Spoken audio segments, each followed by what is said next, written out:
मित्रांनो, तुमचं पुन्हा एकदा जीबी स्टोरी टेलर या यूट्यूब चॅनलवर स्वागत आहे। आजच्या आपल्या गोष्टीचं नाव आहे अण्णा, लेखक राहुल सांगळे।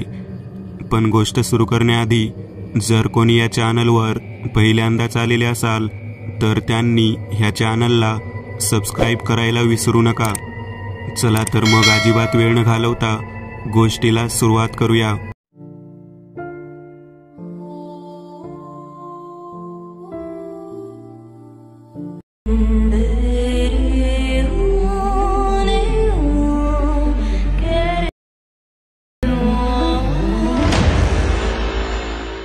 अण्णा, माझा मोठा भाऊ, धिपाड, पिळदार शरीर, भरजरीत मिशा, रुबाबदार, देखना। गावातील लोक त्याला पैलवान आवाज देत।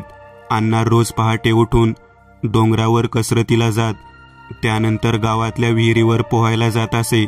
त्यापुढे घरी येऊन न्याहारीसाठी रोज 12-15 अंडी, 10 भाकऱ्या आणि भात, मग त्यापुढं परत शेतातली कामं, असा रोजचा त्याचा नित्य नियम होता। पण आता मात्र अण्णाला तुम्ही बघितलं तर बोलताल की हा तो अण्णा नाहीच। 15 दिवसांपूर्वी अण्णाला बाहेरची बाधा झाली होती। आता मात्र 15 दिवसात त्याचं वजन 30 ते 40 किलो कमी झालं होतं। अगदी खाटेला खिळून गेला होता। काही खात नव्हता, काही पीत नव्हता, कोणाशी बोलत पण नव्हता। यामागे कारणही तसंच होतं। ऐका, अण्णा रोज शेतातली कामं करून दुपारच्याला सायकल घेऊन तालुक्याला जात होता। तिथे एका केमिकल कंपनीमध्ये अण्णा काम करत होता। रोजची त्याची सेकंड शिफ्ट असायची। रात्री यायला अण्णाला उशीर व्हायचा। कधी कधी तर अण्णा घरी येत पण नव्हता। अण्णाचा असा रोजचाच नित्य नियम होता। तो कंपनीमध्ये सर्वांशी आपुलकीने वागत, कधी कोणाशी वाईट नाही, कोणाशी चुकीचं वागणार नाही। त्याची शरीरयष्टी बघून कदाचित लोक त्याला घाबरत असेल, पण तसा तो मनाने खूप चांगला होता। असंच एक दिवस आम्ही सगळे घरात जेवण करत होतो। रात्रीचे 10 वाजले असेल। गुरुवार असल्यामुळे अण्णाला सुट्टी होती आणि इतक्यात त्याच्या कंपनीला नागेश नावाचा कर्मचारी अगदी घाबरून धापा टाकत आमच्या घरी आला होता। तो खूप घाबरला होता। त्याच्या तोंडून शब्द फुटत नव्हते। कसाबसा तो उंबरठ्यात पडला। अण्णांनी त्याला उठवून बाजूला बसवले आणि पाणी देऊन बोलला, "अरे काय रे नाग्या, काय झालं? इतका काय भ्यायलायस?" नाग्या जोरजोरात घाबरून धापा टाकत रडू लागला। "मर्दा, बोलतू का नाही आता? का रडतू या बोल पडदिशी? कोणी काय तुला मारलं का? कोण काय बोललं का?" नाग्या शांत होऊन सांगू लागला, "मी आणि किसने आज कंपनीतून लवकर सुटलो। आज माझी सायकल नव्हती, म्हणून चालत चालत गप्पा मारत आम्ही घरी निघालो होतो। तर येताना पाटलाच्या वाड्यासमोर असलेल्या मुतारीजवळ आम्ही उभा राहिलो। किसन्याला लघवीला जायचं होतं। तो आत गेला आणि मी थोडंसं पुढं जाऊन थांबलो, तर खूप वेळ झाला किसन्या बाहेर आलाच नव्हता। म्हणून मी परत त्याला बघायला मागे फिरलो, तर तो मला काही दिसलाच नाही। मला वाटलं किसन्याला मस्करी करायची सवय, म्हणून तो माझी कदाचित मस्करी करतोय की काय असं वाटू लागलं। म्हणून मी त्याला 2-4 वेळा हाका मारल्या, पण त्याने काही प्रतिसाद दिला नाही। मी वैतागून तिथून पुढं चालत चालत आलो, पण परत विचार केला की त्या एकट्याला टाकून जाणं बरं नाही। म्हणून मी परत मागे आलो, तर किसन्या मला मुतारीच्या बाहेर पालथा पडलेला दिसला। मी पळत जाऊन त्याला सरळ केला आणि त्याला आवाज देऊ लागलो, तर तो जोरजोरात हसू लागला। काहीतरी बरळत होता। त्याने डोळे उघडले तर दोन्ही बुबळं पांढरी पडली होती। त्याने झटक्यात माझा गळा आवळला। मी माझा जीव कसाबसा त्याच्या तावडीतून सोडून पळत सुटलो आणि थेट तुझ्याकडे आलो। नाग्या सांगता सांगता खूप रडू लागला। तो त्या घटनेमुळे खूप घाबरला देखील होता। म्हणून अण्णांनी त्याला धीर देत घरात घेतले। त्याला पुन्हा पाणी देऊन गप केले। घरात मी, अण्णा आणि आई, आम्ही तिघेच होतो। आमचे वडील 2 वर्षांपूर्वीच अपघातामुळे त्यांचं निधन झालं होतं। आई आणि मी नाग्याच्या बोलण्या वागण्यामुळे खूप घाबरलो होतो।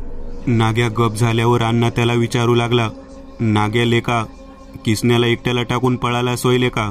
अरे आपला मैत्र आहे त्यो, आणि असं टाकून पळत्यात होय?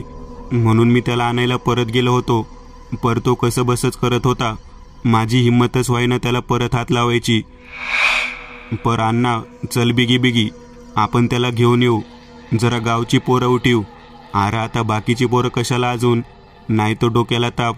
गावची पोरं शहाणी आहेत होय. त्या किसन्याला उचलून जाम बडवतील. त्याला येताळ्याच्या काडीनं चोप देतील. कोण आहे, कुठून आलास, सोडतो का किसन्याला, असा 1000 सवाल करतील. आणि जर का तो बरा झाला नाही तर त्याची गावाच्या वेशीपातूर चपला मारत धिंड काढतील. अरे इथं भूत टिकायचं पण नाही. तो आणि काय बी डोसक्यात आणू नको. चल आपण दोघं जाऊ. नाही पर मग म्या नाही येणार तुझ्यासोबत. त्यानं परत मला एकट्याला बघितलं तर मला काही सोडायचा नाही. अरे म्या आहे की तुझ्यासोबत. बघू तर काय करतोय. चल आता उठतोस का देऊ तुझ्याच गालात 2. नाहीतर जा तू. म्या पण नाही जात. चायला नसता तो चांबार प्रकार करायला सांगतं कोण. हां आता काय मुतायचं पण नाही का. अरे पर इतकं मोठं पटांगण सोडलं आणि तुम्हाला तिथं जायचं होतं का. अण्णा आता जास्त उन्हदुनं काढत बसू नको. चल. आणि ते दोघेही घरातून बाहेर पडले. मी आणि आई या प्रकरणामुळं खूप घाबरलो होतो. जाताना अण्णांनी आम्हाला बजावून सांगितलं होतं, मी येईस तू पतूर, दार उघडायचं नाही. तसं आम्ही घरातच बसून होतो. आमच्या सगळ्यांची जेवणाची ताटं तशीच होती. आम्हाला दोघांना पण जेवण काय नीट जाईल असं दिसत नव्हतं. म्हणून आईनं आम्हा समद्यांची ताटं बाजूला केली. अण्णा आणि नाग्या किसन्या पडला होता तिथवर गेले तर तिथं किसन्या नव्हता. त्यांनी त्याला खूप शोधला पण कुठंच सापडला नाही. शोधता शोधता रात्रीचे 3 वाजले. पूर्ण गावभर शोधून पण किसन्या काही सापडत नव्हता. म्हणून दोघे पण वैतागून गावच्या वडाच्या झाडापाशी पारावर दोघेही समोरासमोर बसले. थोडा वेळ विचार करून नाग्या अण्णाला काय नेमकं घडत होतं सांगता सांगता अचानक अण्णाच्या मागून किसन्या आला. त्याचे दोन्ही हात वाकडे होते. डोळ्याची बुबळं पांढरी पडली होती. मान तिरकी करत तो अण्णाच्या मागच उभा होता. पण घाबरल्यामुळं नाग्याच्या तोंडातून एक शब्द फुटत नव्हता. इतक्यात किसन्यानं अण्णाचा गळा जोरात धरला. त्याला प्रतिकार करत अण्णानं त्याला उलटा पकडून स्वतःच्या हातांच्या पकडीत घेतला. तसा किसन्या अण्णाला जोरात चावला. अण्णांनी रागाच्या भरात किसन्याच्या गालात एक ठोसा लगावला. तसा किसन्या बेशुद्ध झाला. अण्णा हात चोळत चोळत नाग्याजवळ आला आणि त्याच्या पण कानाखाली 2 वाजवल्या. अरे पण मला का म्हणून मारतोय, मला कुठं भूत धरलंय. अरे भडव्या, एखादा सांगतो मागून किसन्या आलाय. काय तोंड शिवलं होतं होय. म्या घाबरलो होतो म्हणून शान काय सबूत फुटत नव्हतं. बरं बरं चल उचल त्याला, मंदिरात ठेवू, सकाळ बघू काय करायचं ते. होय. दोघांनी त्याला उचलून मंदिरात ठेवला. दोघंही सकाळ होईपर्यंत तिथंच बसून होते. तोपर्यंत किसन्या काय जागा झाला नाही. सकाळी अण्णांनी गावातल्या भक्ताला बोलावलं आणि किसन्याच्या अंगातील ही कोण अवदसा आहे ती काढायला सांगितली. भगत आले तेव्हा किसन्या झोपूनच होता. भगत बोलले, याला याच्या मर्जीनं उठू द्या. त्याला जाग आल्याबरोबर त्याची हालचाल बघू, त्याचं वर्तन बघू, मग काय तो सोक्षमोक्ष लावू. म्हणून सगळे वाट बघू लागले. थोड्याच वेळेत किसन्या जागा झाला आणि सगळ्यांकडे टकमक बघू लागला. नंतर नाग्याला बोलला, काय रे नाग्या, आज काय कामाला जायचं नाही वाटतं. काल म्या काय लईच दारू घेतली होती का र. घर समजून मंदिरात झोपलोय. सर्वांच्या जीवात जीव आला. भक्तांनी नाग्याला गुपचूप अंगारा दिला आणि त्याला रात्रीच्याला लाव म्हणून सांगितलं. नाग्यानं किसन्याला त्याच्या घरी पोहोचता केला आणि जरा झोपून राहा बोलला. आज काम बंद आहे म्हणून सांगितलं. नाग्यानं तो अंगारा त्याच्या बायकोला दिला. काल झालेली सारी हकीकत सांगितली आणि तिथून निघून घरी आला. अण्णा पण त्याच्या घरी येऊन झोपला होता. तो पण आज काही कामाला जाणार नव्हता. त्यानं काल झालेली सारी हकीकत आम्हाला सांगितली होती. पण सर्व काही ठीक झालं होतं. असे दिवसामागून दिवस जाऊ लागले. किसन्या पण बरा झाला होता. त्या घटनेनंतर 5 महिन्यांनी अमावस्येच्याच दिवशी अण्णा रातच्याला सायकल घेऊन कंपनीतून एकटा चालत येत होता. त्याची सायकल नेमकी पाटलाच्या वाड्याच्या मागच्या चौकात पंक्चर झाली. म्हणून तो चालत चालत घरी येत होता. कधी कोणालाच न घाबरणारा अण्णा त्या दिवशी मात्र थोडा दबकूनच होता. त्याला किसन्याची सारी घटना हळूहळू डोळ्यापुढं दिसू लागली. तो चालत चालत मुतारीपाशी आला आणि आजूबाजूला एक नजर टाकली. पूर्ण गाव निश्चित शांत पडलं होतं. त्याला जरा बरं वाटलं म्हणून त्याने सायकल स्टँडला लावून मुतारीत जाणार. तो स्टँडला लावताना त्याची नजर पाटलाच्या वाड्याकडे गेली. तिथल्या कठड्यावर एक बाई केस सोडून मान खाली घालून बसली होती. त्याला जरा संशय आला आणि थोडी भीती देखील वाटू लागली. त्याने काही कशाचा विचार न करता पटकन लघवीला जाऊन आला, सायकल काढली आणि जोरजोरात चालू लागला. आईने सांगितले होते, असे जर कधी काही वाटले तर मागं बघायचं नाही, म्हणून तो जोरजोरात चालत आमच्या गावच्या वाडीत आला. तिथूनच थोड्या अंतरावर आमचं घर होतं. वाडीत आल्यावर त्याला जरा हायसं वाटलं. खूप घाबरल्यामुळं त्याने एक जोराचा लांबचा श्वास घेतला आणि सहज मागं बघितलं तर कोणीच नव्हतं. त्यानं पुन्हा एक नजर संपूर्ण वाडीवर टाकली आणि पुन्हा चालायला सुरुवात करणार इतक्यात त्याला लक्षात आलं की इथं पण कोणीतरी गावच्या पारावर केस सोडून बसलंय. त्यानं पुन्हा निरखून बघितलं तर ती तीच बाई होती जी पाटलाच्या वाड्यात होती. आता मात्र अण्णाला जाम घाम फुटला. वाडीतून आमच्या घराकडे येताना थोड्या पायऱ्या उतरून यावं लागत असे, म्हणून अण्णांनी त्या बाईला बघून पण न बघितल्यागत केलं आणि थोडं मागं जाऊन सायकल स्टँडला लावून लॉक केली. मग पुन्हा एकदा हळूच नजर त्या बाईकडे टाकली. ती बाई अजून तशीच तिथंच बसून होती. अण्णाला आश्चर्य वाटलं. तो पायऱ्या उतरून खाली आला आणि घराजवळ येऊन पुन्हा त्याच्या मनात काय शंका होती म्हणून पुन्हा पायऱ्यापाशी गेला.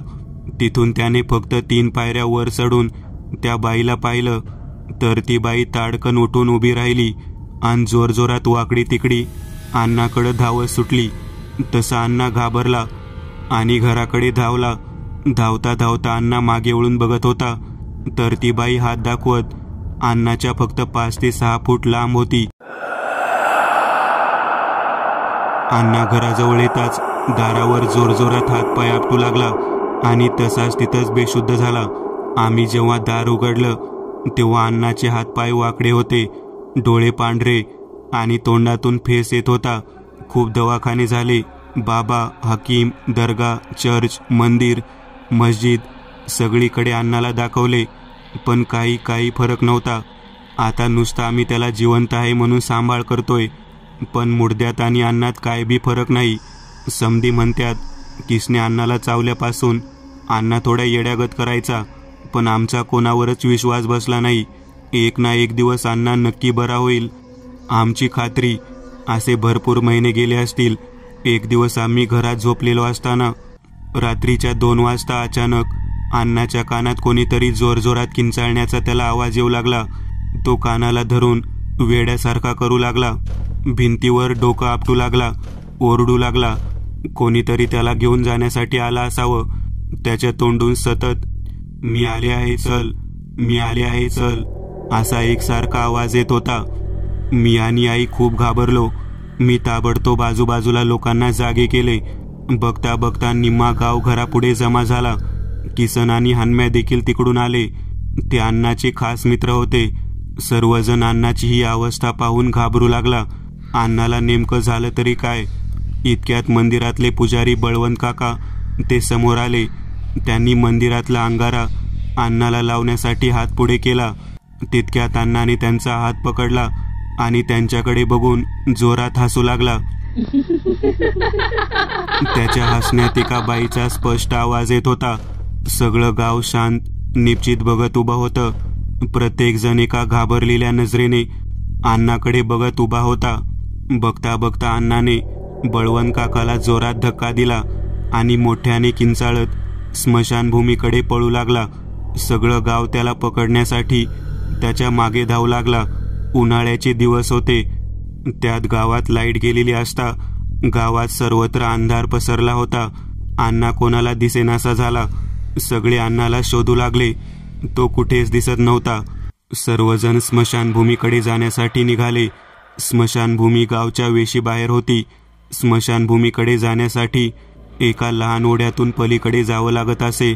सर्वजण गावच्या वेशीवर आले. तिकडून बघितले असता सगळं गाव दिसून येते. अण्णा लांब लांब कुठेच दिसत नव्हता. सर्वजण अण्णाला शोधत तिकडे जमले आणि इतक्यात अण्णा ओढ्यातून जोरात ओरडत गावकऱ्यांच्या अंगावर धावून आला. सगळेजण खूप घाबरले आणि इकडे तिकडे सैरावैरा पळू लागले. अण्णाच्या हातात मोठा सुरा होता. सर्वजण लांबून त्याला पाहू लागले. अण्णाने सुरा त्याच्या मानेवर धरला. तो जोरजोरात हसू लागला आणि त्याच्या तोंडून एकच आवाज येऊ लागला, अण्णा मी तुला न्यायला आले, अण्णा मी तुला न्यायला आले. बघता बघता अण्णाने सुरा फिरवला आणि तो जागेवरच कोसळला आणि सगळं गाव गपगार झालं. काय झालं, कसं झालं, कोण होती ती बाई, काही तपास लागला नाही. आई जोरजोरात रडू लागली. गावकऱ्यांची अण्णाला उचलण्याची देखील हिंमत होत नव्हती. काही निडर लोकांनी पुढे येऊन तिकडे स्मशानात नेऊन अण्णाला जाळले. अण्णाच्या सोबत जे काही गुपित होते ते देखील गेले. मित्रांनो, आज पुरतं एवढंच. तुम्हाला जर काही गोष्ट आवडली असेल तर नक्की लाईक करा. तुमच्यापैकी बरेचसे जण व्हिडिओ लाईक न करताच पळून जातात, पण हा जर व्हिडिओ तुम्ही लाईक केला तर मला जरा बरं वाटेल आणि असेच भारी भारी व्हिडिओ बनवायची माझ्यात एनर्जी येईल. त्यामुळे नक्की लाईक करा आणि अजूनही कोणी या चॅनलला सबस्क्राईब केलेलं नसाल तर लगेच सबस्क्राईब करून टाका आणि बाजूची घंटी ती मात्र दाबायला विसरू नका. देवाची घंटी आहे ती. चला तर मग पुन्हा भेटूया अशीच एक आगळी वेगळी गोष्ट घेऊन पुढच्या